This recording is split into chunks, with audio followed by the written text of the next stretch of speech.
Je m'en vais déjà saluer Pius Romain à qui j'ai dit bonjour et bon début de semaine à vous. Merci chers confrères, je vous salue, je salue tous les téléspectateurs qui nous suivent de votre meilleure chaîne de télévision. Merci.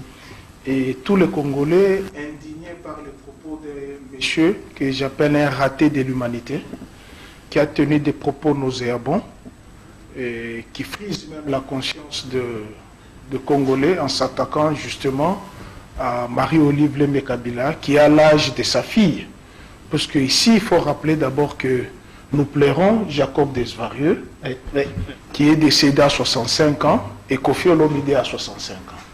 Donc, il s'approche vers la mort, il peut laisser tranquillement l'épouse de Joseph Kabila poser les actes humanitaires en faveur de ses compatriotes, alors que lui, tout l'argent qu'il a amassé avec la musique que nous avons achetée, il n'a jamais offert même une houe à sa tante. Je ne dis pas au Congolais à sa tante. Il n'a jamais offert une houe. Il n'a jamais construit une école, il n'a jamais construit un orphelinat, à l'instar de son collègue, si je peux dire ainsi, musicien, artiste, qui a été fait ministre de la Culture au Sénégal à cause de sa moralité très élevée. Lui, au moins, il a un actif. Vous parlez de Yusundo. Je parle de Yusundo. Il a juste émis son point de vue non, par rapport à la question qui lui a été posée. En quoi c'est un point. Il est fautif jusqu'à ce point? Non, il y a des questions qu'on peut vous poser, mais il faut orienter de la manière responsable. Vous savez que Kofi Olomide, c'est une personnalité négativement connue en République démocratique du Congo, puisqu'il n'a pas de leçons à donner.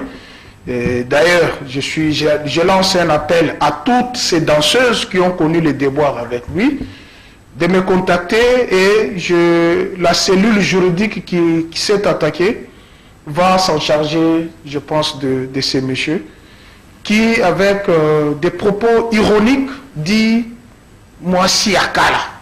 Hein, vous connaissez un peu la manière dédaigne de Kofi Olomide et ça ne lui donne pas cette posture-là de s'attaquer à cette femme qui s'est investie depuis 2003 que son époux était au pouvoir, elle était dans les actions humanitaires. Elle s'est investie dans l'éducation, s'est investie dans la santé et nous n'avons pas besoin d'éprouver ces actions humanitaires puisque à chaque fois qu'elle se déplace d'un territoire à un autre, je suis là pour palper les réalités. La dernière fois, nous venons d'être avec elle à Goma, où elle a pris en charge 1800 enfants dans un projet Bouinzito. Pour ceux qui ne comprennent pas les Swahili, c'est la bouillie énergisante, la bouillie lourde pour nourrir les malnutris, 1800. Kofi Olomide n'a jamais adopté un de ses enfants. Mais il veut donner la leçon à celle qui a la charge de tous ces enfants.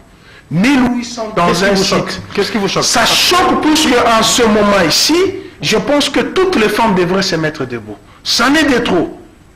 L'UDPS s'est attaqué à la première présidente femme de l'Assemblée nationale avec des propos dédaigneux.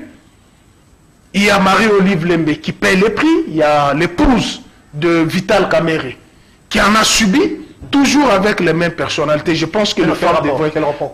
Kofi n'est pas de l'UDPS. Hein? Non, je parle de FDC, mais sinon... Tous ceux qui s'en prennent à la gente féminine, ce sont les ratés de l'humanité. Ah, d'accord. Tous ceux qui s'en... Ce sont nos mamans. Moi, je suis swahiliphone. J'appelle toutes les femmes moins âgées par rapport à moi Dada. Vous savez pourquoi? Par respect. Non pas par respect. On m'a appris que toute femme qui a fait couler le sang, qui a eu une maternité, elle est ta grande soeur. C'est ça chez nous, les Baswahili. C'est pourquoi nous avons du respect envers les femmes. Et ça me choque, moi personnellement, voir une personnalité comme Kofi Olomide, née avant Marie-Olive Lembe qui a l'âge de son père, s'en prendre à cette femme, innocemment, puisqu'elle a mis en place une cellule juridique.